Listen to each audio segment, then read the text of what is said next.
Welcome to the newest episode of Beyond the Fame with Jason Fraley. I'm your host, Jason Fraley, picking the brains of the top filmmakers, musicians, and artists of our time. DC author and American University professor Dolen Perkins-Valdez just earned an NAACP Image Literary Award for her harrowing novel, Take My Hand. It explores the tragic true story of the Relf sisters, who were sterilized by a federally funded family planning clinic in Montgomery, Alabama in 1973. Dolen Perkins-Valdez. What's your title at AU? I'm associate professor in the literature department. Awesome. And we wanted to talk because it's a really cool local story. Hometown hero of this AU professor just won an NAACP Literary Image Award for Take My Hand. And the other one, oh, by the way, was Finding Me by Viola Davis. So you're in good company there. How exciting was it when you heard you won? I assume you were at the ceremony. Like, take me, what was in your mind, going through your mind as they called your name? Well, I found out a couple of days before because they had a virtual ceremony, and that was when they announced the literary awards. And actually, at the time, I was on a flight, and I thought I'd be able to get Wi-Fi on the flight, but I couldn't. I could only text message. And so all of my friends and family started texting me saying, "You won, you won." And I'm like, what? At first, I thought it was a joke. And then I realized that it was real. And as soon as I landed, I immediately connected to the Wi-Fi so that I could see the announcement for myself. Wow, that's so cool. So just for all of us, so we know how it works. So you said the Literary Image Awards are announced a couple days before the big broadcast we watched on TV. Right. They give out the awards over the course of the week. So on the night of the television broadcast, they actually only award 8 awards, but they were also giving out awards on Friday night at the dinner, and also during the virtual ceremonies on Monday, Tuesday, and Wednesday. That's whatever day it was. It's a week-long celebration, and it's so cool that you won. Did Viola, send you any love and say, "Hey, congrats, we're co-winners here"? I wish she had. I'm hopeful that she knows about the book because she has a production company, Juvie Productions. And so I'm putting that out there. If anybody knows Viola, I'd love to talk to her about adapting the book. Right. Let's Take My Hand into a movie or a series or something. Come on, Viola. Let's go. Well, without further ado, we're assuming everybody knows what it's about, but maybe they don't. So let's give them the basic premise of the book. Take My Hand. They pick up a copy. What's the basic premise of the story? So it's a novel inspired by the real life story of the Relf sisters, Minnie Lee and Mary Alice Relf, 2 little girls in Montgomery, Alabama, who were sterilized by a federally funded family planning clinic when they were only 12 and 14 years old. And I'm actually down here in Montgomery right now. We gave them an award this morning. The mayor of Montgomery issued a proclamation on their behalf, and they were delighted. They're still alive. They still live together, and they're best friends and sisters. This is a fictionalized novel loosely inspired by their lives. So it's inspired by them, and that's so cool that literally as we're speaking, you're down there with the mayor of Montgomery, Alabama, awarding the actual people it's based on. That's very cool. So if it's loosely based on, inspired by their lives, go into like the actual quote unquote fictional characters then that they've inspired. So who are your main characters in the actual story, and what's sort of their journey? So I knew that the Relf sisters were still alive. They can speak for themselves. I knew that the lawyer who had argued the case is still alive. He can speak for himself.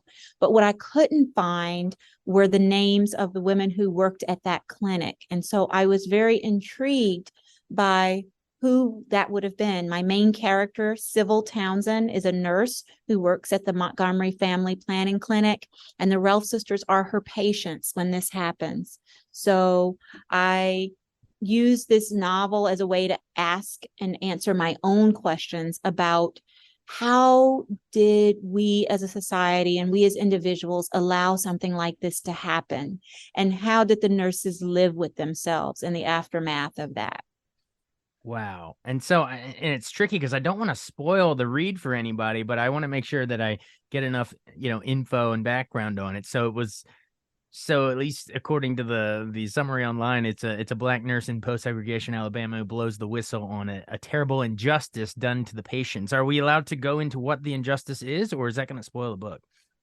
Yes, we can. The sisters at 12 and 14 years old were sterilized without their family's consent. Hmm. The nurses came to their house on a June morning in 1973 and did not explain to the parents, who were both illiterate, why they were taking the girls. They thought they were taking the girls for birth control, but they actually took them to the hospital and permanently sterilized them. Oh, that's It horrible. was a big news story at the time. It was in every major newspaper. It was on television. The family testified before a Senate subcommittee led by the late Senator Ted Kennedy. It was a big deal. And when I began to research this story, I was frankly shocked that no one had written about it. I was shocked that I hadn't learned about it in school. And I knew that it was a story that had to be told. Oh my gosh, that is just horrific. I can't imagine. And the level of grief when they realized that that had been done to them, not only feeling, betrayed by the system and the doctors and everything, but then also just the grief of that you can never have children. Like I'm tearing up thinking about that. That's horrible. Absolutely horrible. What remind us what happened in the aftermath? I mean, were they able to get damages or, punishment, legally take legal action? Well, that part, they have to read the book to Okay, find yeah, out. we don't want That to is spoil it all. Tease it for us in vague sort of teasing terms. Tell our listeners they have to read to figure out if justice is served, that kind of thing. in order to find out what happened to the Ralph sisters, you have to read the book to find out what justice, if any, they received. And in order for you to maybe learn a little bit more about the circumstances surrounding this case, you have to read the novel. Wow. And was this horrific event? I mean, was this a isolated thing, or had that happened to other people too? This happened to tens of thousands of women, poor women, primarily poor women, primarily women of color, but also to poor white women all over the country. And my call to action to the readers today is that these women have never received a presidential apology. And my hope is that we can all raise our voices to the rooftops to demand that the federal government, and in particular the president, deliver a presidential apology to the women who were subjected to this, many of whom are still alive. Wow. Well, I mean, you teach at AU, and this interview is going to go out over WTOP, or a DC radio station. So you never know. Maybe the president or folks on his staff will hear this and we'll get that public apology. That's the goal, right? That is the goal. Where did you get the title from? Take My Hand. Is there like a symbolic significance to how it plays out in the story?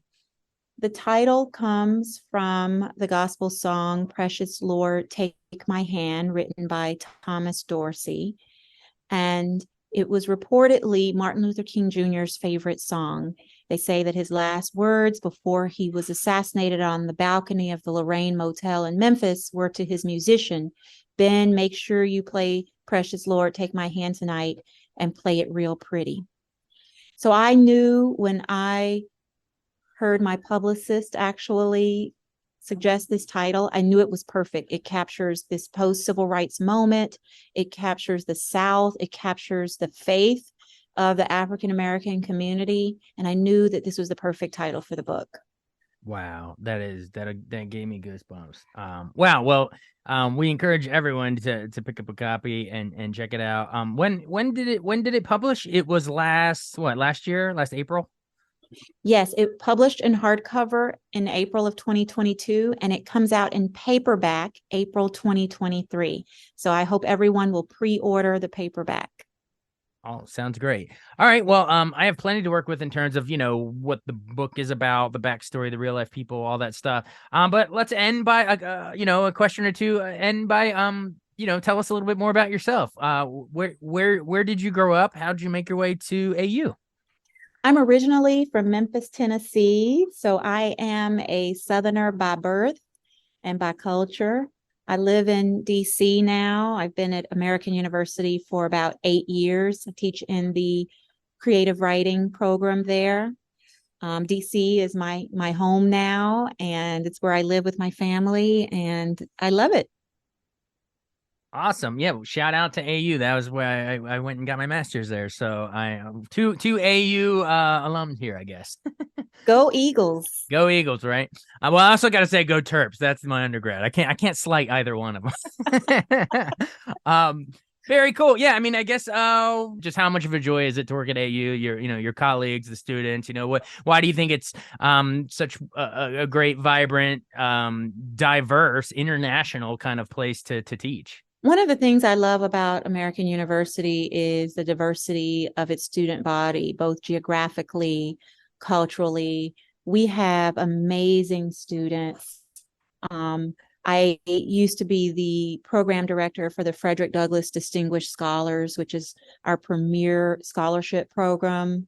I recently actually got an email from Sylvia Burwell, the president of AU, congratulating me on the NAACP Image Award. It's great because, she's the former Secretary of Health Human Services. And my hope is that she will get a chance to read this book and give me her opinion. I have to send her a signed copy now. Yeah, you definitely. Cool. Well, thank you so much for doing this. Thank you so much. Congratulations on the win. That's a big deal. Thank you. That's cool. Thank you, Jason. All right, be well. Bye. Bye. Thanks so much for listening to Beyond the Fame with Jason Fraley. Our theme music is Scott Buckley's Clarion. Remember to give us a 5-star rating if you like what you hear. We'll see you next time.